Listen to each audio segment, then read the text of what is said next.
What a time to be a Colorado Preps athlete. Good morning, I'm Ashley Moore, and over at Mountain Range High School, they're celebrating champions, the Class 5A state gymnastics champions, that is.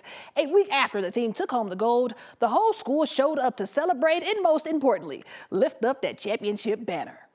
Let's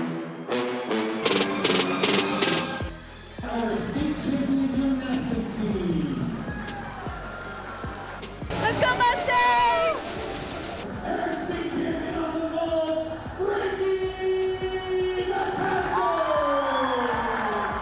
Coming in here today, hearing everyone cheer my name, it's just crazy because I came from club where I didn't really have a team. So just having the support of my teammate, the school, teachers, coaches, it's amazing.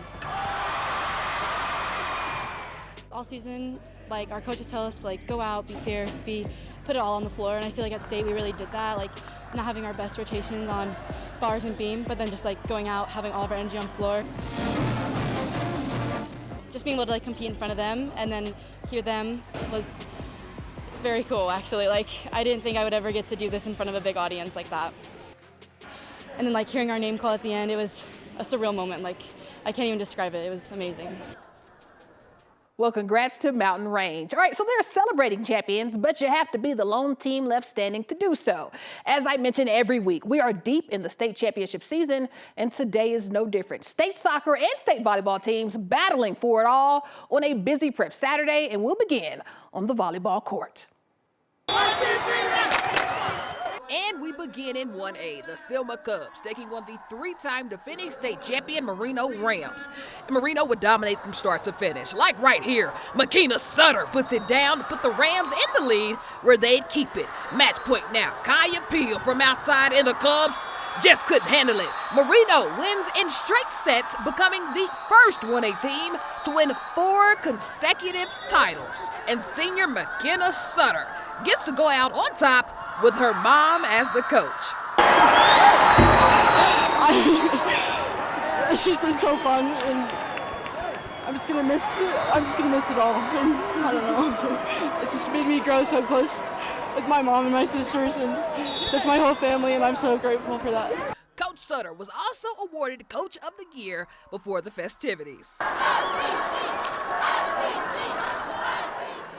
And in 2A, it's the two-time defending state champ, Sedgwick County, taking on league rival Wiggins. And it will be Wiggins early. Charlie Barrett back to serve, and that would be her 3rd straight ace. Wiggins would win their first 2 sets, but Sedgwick County would battle back. Set 4, match point. And it's Chloe Thode with the block to send it to 5. But it wouldn't be enough. Wiggins wins it, breaking a 2-year state title hiatus. I mean, personally, my freshman year, I was the only one that's been left on this court that beat Sedgwick County for state titles, so it's kind of like the homecoming, starting it out one way, finish it the exact same. They kicked us out of the tournament the last 2 years, and this year it wasn't going to happen, and we just had to do our thing and shove them to the ground. And in Class 3A, it was a battle of fandom as the Resurrection Christian fans put the U's down for the University Bulldogs. And it was a back-and-forth game. Cougars' Caitlin Dean throws it down. But University's Natalie Moore says, back at ya.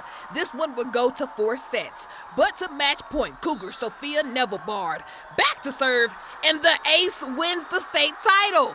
We caught up with Sophia after the game as Resurrection wins it for the first time since 2014. We came from kind of an iffy season and really showed up during state, and it really showed. And during the last point, I was just ultimately confident in every one of my teammates. Yeah, University is a great competitor, but I knew we had it. And in 4A, Thompson Valley taking on Palmer Ridge, whose ace would also win the state title. This one would go all 5, decided by just 2 points. And last but not least, in 5A, Fossil Ridge taking on Valor Christian for all the marbles. And in an exciting twist, Fossil Ridge would take set 1. And the fans know just how big that set win is. And this one would take all 5. Grace Langer with the kill for Valor. But to set point, Ellerton set outside to Fair Ike, but it's dug up. Fossil Ridge hits the net and game over. Valor wins back-to-back state titles, marking 58 consecutive wins. Mostly on the timeouts on the sideline, we just come in and we always say heart and smart and serve and pass. So always first contact, always loving the game, having a huge heart for it, and playing smart. proud of these ladies. I mean, we all have worked so hard for this, and I mean, words cannot really describe how beautiful this was. It was amazing.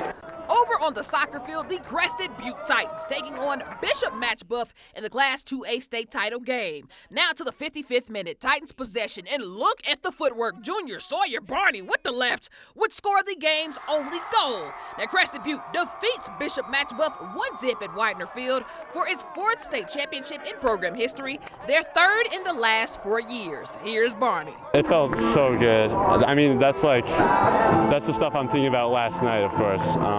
It's like the best thing, it's the best feeling in high school soccer, scoring a goal in the final. So that was awesome, of course, but I really just words can't explain it. In 3A, it's Colorado Academy taking on Cole Ridge, and CA wasted no time. Caleb Mengistu connects in the 7th minute to take the lead, but Cole Ridge would make it a game. Isaac Thompson ties it up in the 52nd minute, 1 apiece. But in attack mode, Simeon Woda-Johannes scores the go-ahead goal in the 61st minute. And Colorado Academy goes back-to-back as 3A boys state soccer champions. Here's Woda-Johannes on what it feels like to run it back.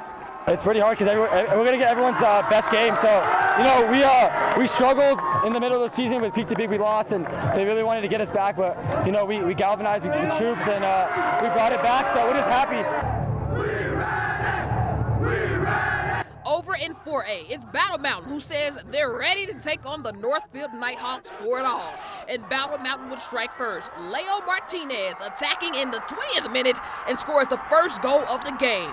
And then it will be Cooper Skidmore in minute 72, and the Huskies win it, preventing the Nighthawks from capping off an undefeated season. We caught up with senior forward Cooper Skidmore after the huge win. It's just awesome. You know, we came here last year, same situation, same team, and they sent us home. So we worked so hard to get here, and it's so nice to be rewarded for it. And in 5A, Broomfield taking on Denver East. But look at this entrance. Made for champions. At least one of these teams will be.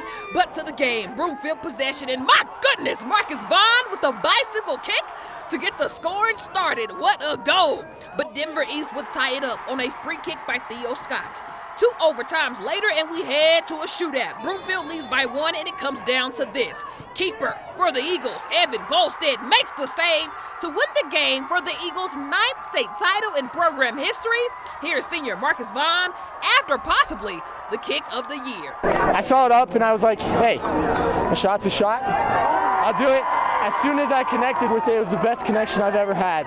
And I was like, wait a minute. And I turned around, see it in the goal. It was surreal. It was a surreal moment. And before we go, basketball season is approaching, and this year, Arapahoe and Heritage High Schools are hosting the inaugural Crosstown Throwdown. It's a community event playing next Thursday that will mirror the NBA All-Star Skills Contest, with events including the dunk contest and three-point shootout. Now, the purpose of this event is to raise money for both schools and their basketball programs, including their youth feeder programs. And just 2 days after, on Saturday, is the Slam the Stigma Showcase. This event will feature the Valor, Arapahoe, Thunder Ridge, and Rangeview teams on the girls' basketball court coming together to support suicide awareness and prevention. There will be a silent auction, and entry fee is a donation. Well, as always, reminder, we can't be everywhere. So if you're ever out at a game and see something you'd like featured on the Prep Rally, send it over. That's all, folks. I'm Ashley Moore, and we'll see you next week right here on the 9 News Prep Rally.